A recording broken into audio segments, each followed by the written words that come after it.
You thought campfires and summer nights were safe. At 11:13, the world goes black. A hum rattles your bones. Footprints too massive for any creature appear at cabin 7. Then, in the clearing, a metallic nest stirs with something humanoid, but wrong limbs bending, face hollow, eyes endless. You freeze. It points at you, and everything you know about reality shatters. The visitor at Camp Echo, sat deep within the Adirondack wilderness, far enough from the nearest town that on clear nights you could see the Milky Way stretching like a silver river overhead. It was the kind of place made for ghost stories and flashlight scares, and every summer the counselors leaned into it hard, spinning tales about escaped convicts and ancient spirits to wide-eyed kids huddled around the campfire. We all loved it. We all thought it was just fun. Until the summer of 1996. That summer, something real came to Camp Echo. It started with the power outages.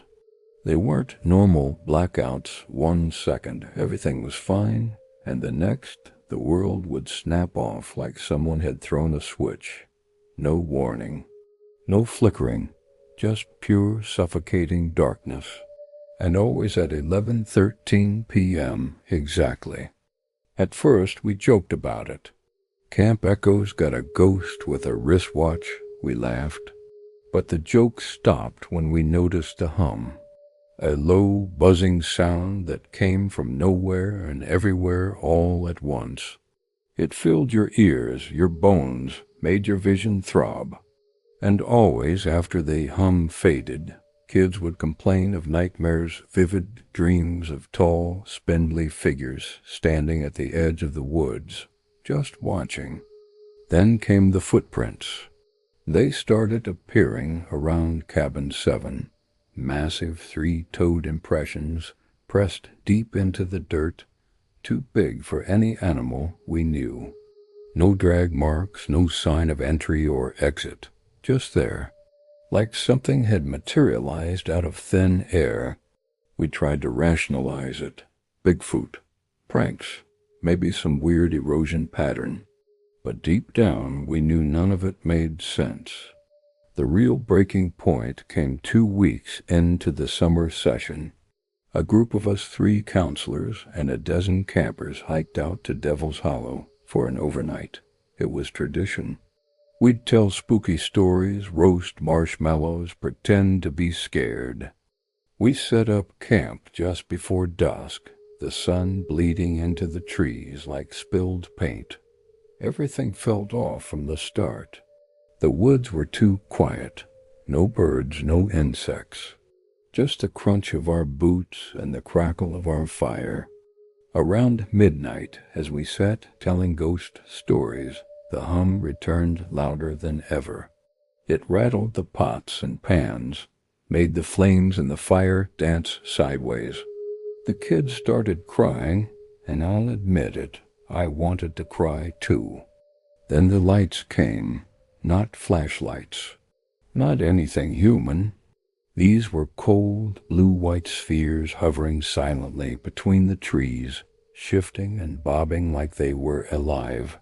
They circled the camp slowly, methodically, almost like they were herding us. And then the shadows arrived, not cast by anything visible. They just appeared, moving between the lights, tall and thin and wrong, like they didn't belong to this world. In the chaos, kids screamed and ran in every direction. I tried to gather as many as I could, pulling them back toward the main trail. But no matter which way we ran, the lights stayed ahead of us, leading us deeper into the woods. That's when we found the clearing. Perfectly circular, the ground inside scorched black, and in the center a structure. It looked almost like a giant spider's nest, woven from thick, metallic threads that shimmered in the blue light. Inside, something stirred. It was humanoid, but barely. Too tall, too thin, its limbs bending at impossible angles. Its face was an empty, featureless oval, except for two pits where eyes should have been black, endless. We froze. Every instinct screamed to run, but our bodies wouldn't obey.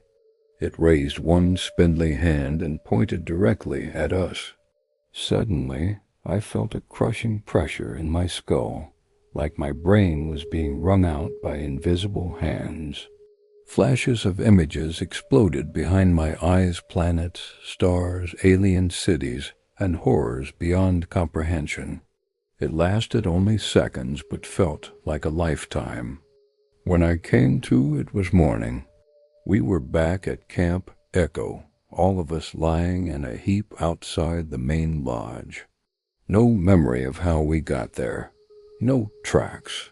No burns. Nothing. Except for the mark. Every single one of us had a small, perfect circle burned into the skin behind our left ear. A scar that never faded, no matter how much time passed. Camp Echo was shut down permanently that year. Official story was a chemical leak in the water supply. But those of us who were there, we know better. We know they marked us. And we know they'll be back.